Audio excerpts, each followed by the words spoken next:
Twelfth class students, आज हम रागों का तुलनात्मक अध्ययन जानेंगे। ये जो आप टेबल देख रहे हैं, ये आपको समझाने के लिए बनाया गया है और इसको आपको बहुत बहुत ही ध्यान से याद करना है और रटना है, क्योंकि यह एग्जाम में ज़रूर आता है कई तरह के क्वेश्चंस की फॉर्म में, ऑब्जेक्टिव टाइप क्वेश्चंस भी और डिस्क्रिप्टिव क्वेश्चंस भी, जो खंड खा में आता है कि रागों को पहचानो। अगर आप इसे समझकर बड़े ध्यान से याद करके, बल्कि मैं तो कहूँगी रट कर आप जाएंगे इसे, तो आपके लिए ये क्वेश्चन सॉल्व करना बहुत ही आसान हो जाएगा। और ये जो टेबल है, ये जो इसमें जो भी आपके खाने बनाए गए हैं, ठाट, स्वर, वर्जी स्वर, जाति, वादी, संवादी, समय, आप अकॉर्डिंगली याद करेंगे तो बहुत ही सिंपल हो जाएगा। मैंने आपको समझाने का एक बहुत ही इम्प्रेसिव, बड़ा आकर्षक तरीका सोचा कि इसे कैसे याद किया जाए, क्योंकि कुछ चीज़ें हम भूल जाते हैं। अच्छा, इसमें कोमल स्वर कौन सा था, इसमें तीव्र स्वर कौन सा था, इसकी जाति कौन सी थी, तो ये सब चीज़ें याद कई बार भूल जाते हैं। तो उसे याद करने का एक बहुत ही आकर्षक तरीका मैंने सोचा कि आपको इसको कैसे समझाया जाए। आप इसे अपने अकॉर्डिंगली भी समझ सकते हैं, बना सकते हैं, इसको याद करने का तरीका ढूंढ सकते हैं। तो चलिए देखते हैं, करते हैं शुरू राग बागेश्वरी से। इसका है अब ठाट, राग बागेश्वरी, ठाट काफी, स्वर गानी कोमल, वर्ज्य स्वर रेपा, आरोह में रेपा, अवरोह में प, जाति संपूर्ण संपूर्ण, वादी माँ, संवादी सा, समय रात्रि का दूसरा प्रहर, अंग पूर्वांग वादी, आरोह सागा माधा निसा, अवरोह सा नी धामा पा गा मा गा रे सा, और पकड़ पे आप देख रहे हैं, याद कर लीजिए। तो अब इसे समझिए, अब हम इसको कैसे थोड़ा और आकर्षक तरीके से, ताकि हमारे दिमाग में वो फीड हो जाए। अब देखिए, राग बागेश्वरी। राग बागेश्वरी जैसे कि नाम से विदित है, बागेश्वरी, तो हम ऐसे कर सकते हैं इसको याद। बाकी आप अपने हिसाब से भी बना सकते हैं, इसे याद करने का तरीका ढूंढ सकते हैं। हम बाग में गए, वहाँ हमने कॉफी पी, ठाट है इसका काफी।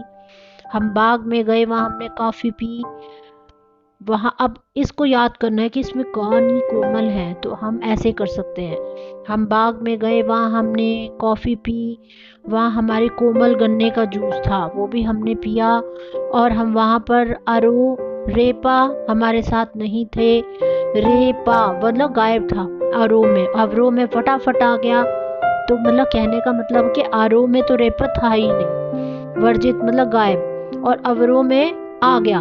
ठीक है, तो अब 7 स्वर में से हम आरोह में से 2 स्वर माइनस कर देंगे तो 5 रह गए, तो वो औडव जाति हो गई।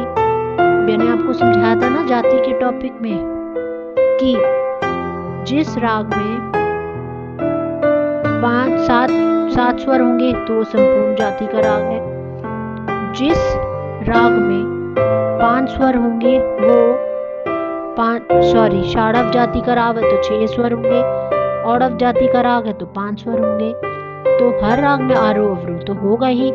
अगर आरोह में 5 स्वर है तो औडव, और अगर अवरोह में 7 स्वर है तो संपूर्ण। तो इसके आरोह में रेपा गायब है तो 5 हो गए ना, 7 - 2 5, तो और अवरोह में सारे स्वर हैं तो संपूर्ण जाति हो गई। अब इसका वादी संवादी याद करना है, तो हम कैसे याद करेंगे, दोबारा से सुनिए। हम बागेश्वरी, बाग में गए, कॉफी पी, वहाँ कोमल गन्ने का जूस था, आरोह में रेपा गायब था, अवरोह में फटाफट आ गया, और अब इसलिए इसकी जाति औडव संपूर्ण हो गई। और हमारे साथ मासी भी थी, मासा, वादी माँ और संवादी सा, और रात्रि का दूसरा प्रहर था।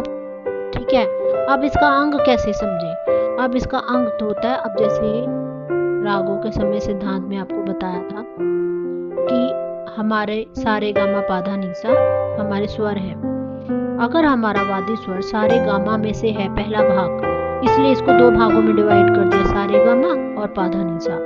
अगर हमारा वादी स्वर सारे गामा में से है तो वो पूर्वांग वादी होगा। तो इसका वादी स्वर मा है तो पूर्वांग वादी राग होगा। आरोह अवरोह पकड़ आप अच्छे से रट के जाइए।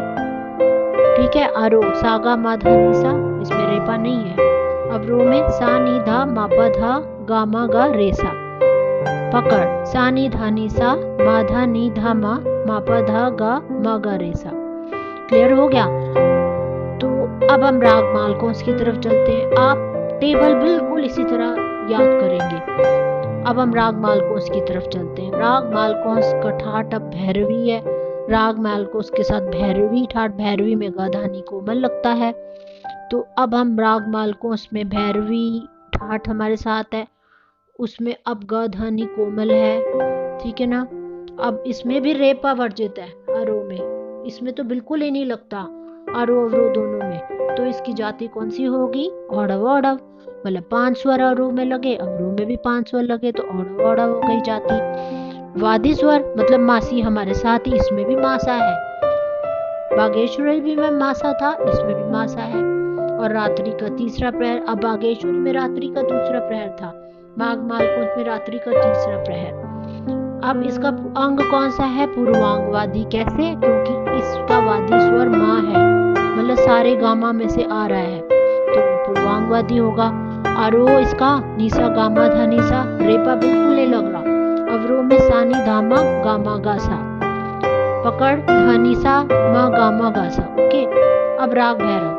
अब राग जो भैरव है उसका ठाट भैरव है, और भैरव ठाट से ही उत्पन्न होता है, तो ये आश्रय राग हो गया। तो इसका आसान होगा याद करना।